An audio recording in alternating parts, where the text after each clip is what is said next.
being in the South, there are definitely some limitations going on. I remember times going to the stores and seeing water fountains for coloreds. Back then they called blacks colored. We still live segregated lives in the South. Lunch counters in the downtown area of Memphis, and we could order from the counter, but we could not sit and eat whatever orders we got. We had to get those orders to go. One of the restaurants that they did not serve colored people. I remember going to the movie theater, and we could not enter the movie theater from the front door. We bought our tickets, and then we had to go around to the side door. I was very upset about it and asked my father, why can't we eat? And he said because they didn't serve because of the racial colored conflicts, people. blacks against whites, racism and segregation. it was just very hard. There was one incident that I remember, and I was probably about 12 years old. It became apparent when we received books that were stamped Canton Academy, and then I realized that we were still under segregation. They had a church camp, and there were approximately 30 children that went to the camp from all different churches in the Mid-South area.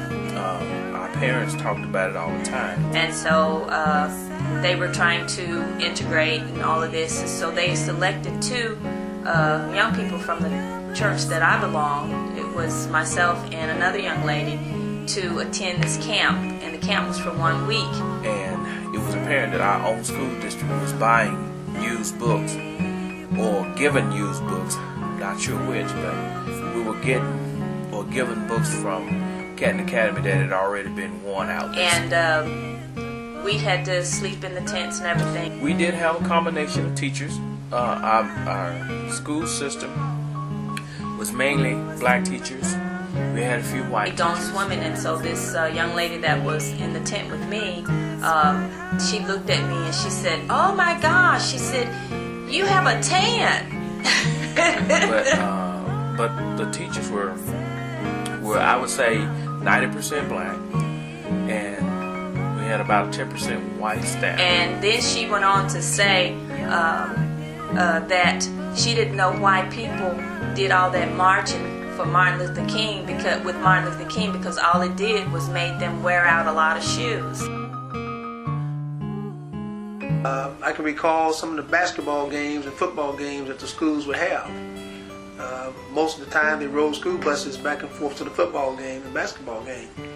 Well, if the black students were on the bus going through a white neighborhood, then the whites would throw bottles at the buses. A lot of the strife in Memphis, especially with the police department, if a black young man was stopped to given a ticket, he was usually harassed by a white officer. There were many killings in Memphis that to this day have not been resolved, involving blacks and police officers.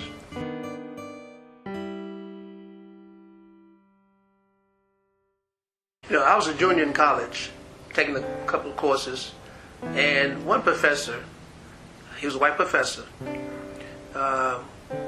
told me in his office that he didn't think blacks were equally as sharp or academically Mississippi State, equal. University of Mississippi, University of Southern Mississippi. I was afraid to go there because I knew how whites felt about He blacks. proceeded to tell me he thought we were very articulate, that we could speak, but our academics were not equal to our white counterparts. That was very disturbing to me, to hear that from a professor. So that really sparked me to really make a difference.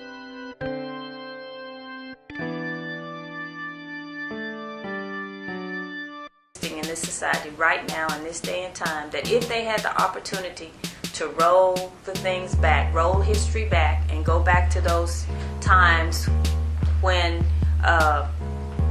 there were injustices and inequalities as far as race was concerned, that they would be, wanting to take it back to that. That's the thing that bothers me about today, and that's why I work so hard to instill in my children that be the best that you can be always, because there's always somebody somewhere that wants to put you down. So you always put your best foot forward no matter what.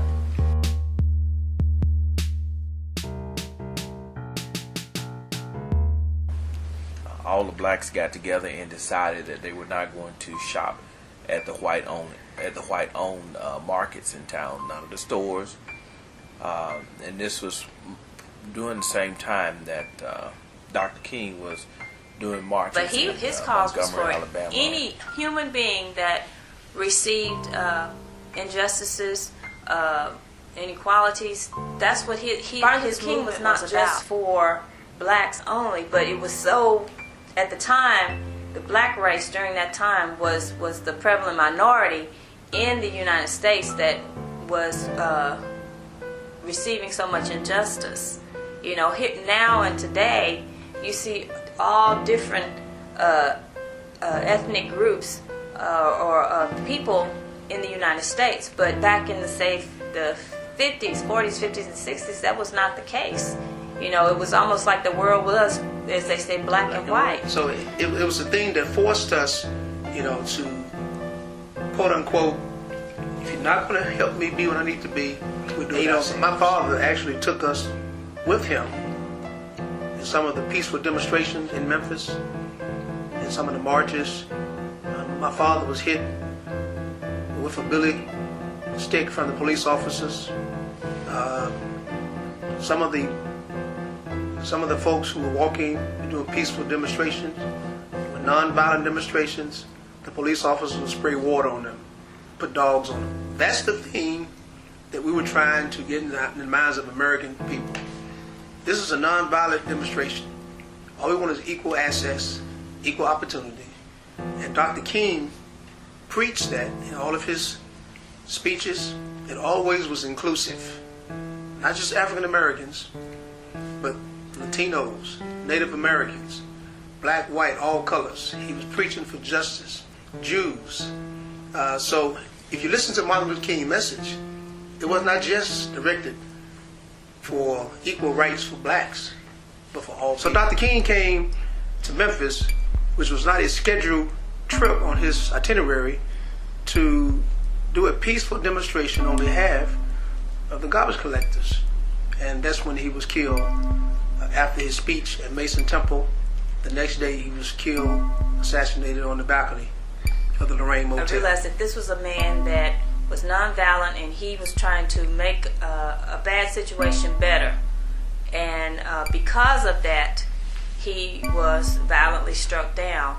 And so that was the thing to me that was so bad, was the fact that here he was wanting to do something peaceful. He wasn't trying to do anything bad. He was doing something good. He wasn't trying to take anything from anybody else. He was just trying to enable others to live a good life, the life that they deserve to live as human beings.